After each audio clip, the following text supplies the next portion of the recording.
Hello. So I'm just doing a bit of grocery shopping, and while doing so, I'd love to answer these questions from haulers again. So thanks for submitting these questions. What should I be eating before training? Can I turn up with poor nutrition and still train? And what effects are there? So obviously this is a very loaded question and this can go on forever, but I'll try not to go too deep into it. As we all know, I've spoken about this many times, the holy trinity is your sleep, your nutrition, and your training. That's the holy trinity for health maxing and to ensure that your health and fitness, as well as your physique, whatever else you want to put into this umbrella, is covered. With nutrition, I would say pre and post workout is very important, yes.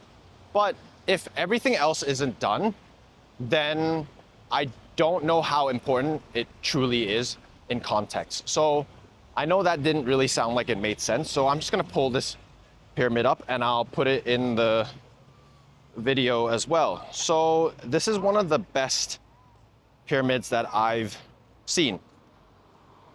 It's written by Eric Helms, who's a doctor, I believe, in our industry. So his research is done largely on nutrition for sports and, well, actually mainly for hypertrophy, not sports, because that can be really deep as well. Like nutrition for endurance training is completely different from nutrition for bodybuilding, etc. So let's look at it from let's say, physique perspective. So how do we maximize our physique, maximize looking good? Generally speaking, the base of the pyramid will cover energy balance. So what does that mean? How many calories in and how many calories out, right? So as we've talked about before, if you eat more calories than you burn, you're going to gain weight. And if you eat less calories than you burn, you're going to lose weight, okay? It's the simple law of thermodynamics. Next, your macronutrients. So what does that mean?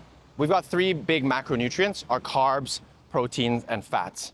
And in order to make sure that we hit our target goals, usually for most people, it's maximize the amount of muscle we build whilst also decreasing the amount of fat we have. You want to ensure that your macronutrient balance is correct. Now, not just for hypertrophy. Let's not just talk about hypertrophy. Let's talk about even nutrition for athletes. Your macronutrient balance will matter significantly, actually. So if you're someone who's eating this right amount of calories to ensure that your weight's correct for whatever sport you're doing, but your macros are not correct, then you're still not going to perform anywhere close to optimally. And if anything, you might even experience recovery issues. Next, your micronutrients. So obviously that's your vitamins and minerals. That's also going to be really important for performance, but if you don't have the other two down, honestly, is it as important? Probably not. You're going to have to cover the other two first. Next is nutrient timing. So that's where the pre-workout, post-workout, when you eat your meals, etc. That's what matters. Now, obviously we can optimize it, but if you're not doing the other three things, I wouldn't even start there first. Finally, we've got supplements. So from my experience as a coach, as well as seeing other people train, most people are always concerned about the top two, which is your nutrient timing and supplements. But unfortunately, these two things, in my opinion, account for maybe 10% of gains, whereas your energy balance and macronutrients will cover 80%. So again, Pareto principle in effect, right? 80-20 is a very good way to think about your training. Sorry, not training, your nutrition. So focus on your energy balance, making sure that you're eating the right amount of calories as well as burning the right amount, and also focus on macronutrient partitioning. So ensuring that your macronutrient balance is correct. Now, for most people, a 40-30-30 split is pretty good. So what do I mean by that? 40% of your intake should come from carbs, 30% of your intake should come from proteins, and 30% from fats. It's pretty simple. Now, obviously, we can adjust that as we go, and that's where you need to speak to a dietitian or a nutritionist. A personal trainer is not one of these, or not. So a trainer shouldn't really be giving this advice, even though a lot of trainers do know a lot about these things. And arguably, a lot of them know more than nutritionists when it comes to how to eat to improve health and performance, okay?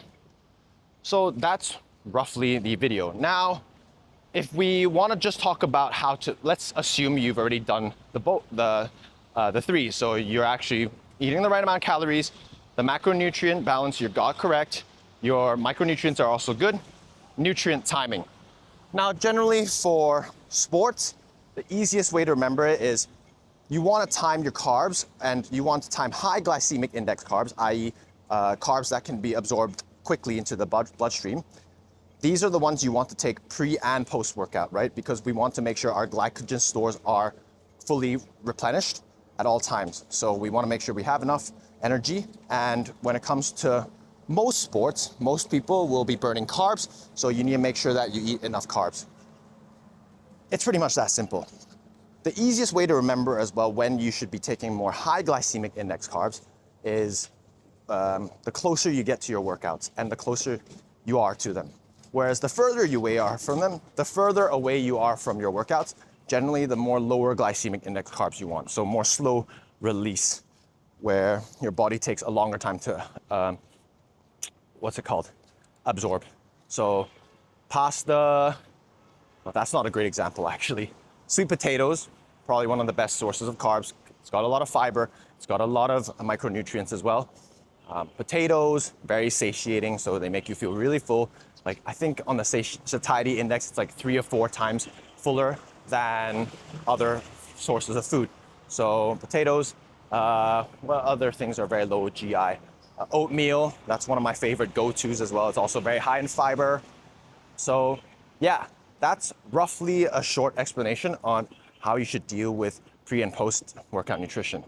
Now, let's say you don't have these things sorted. Does that therefore mean you shouldn't go to the gym? No. Sure, you're not optimized, but I would still happily take someone who eats like crap, but still trains 3 to 4 times a week than someone who eats very well, but doesn't really train. Now, actually, that really depends as well. Are we talking about from health perspective? For a health perspective, it's hard to say. Both are actually really, really important, and I wouldn't take one over the other, and that's why I think some study actually came out saying that some people who eat like crap but exercise a lot, they can completely, outweigh all the issues of having bad diet simply by just out exercising it. So that's a really interesting one. And yeah, that's why it's really important to do both. If you truly want to maximize your health and fitness, I would say do both things. But I hope that answers your question, and I'll catch y'all in the next video. See you next time.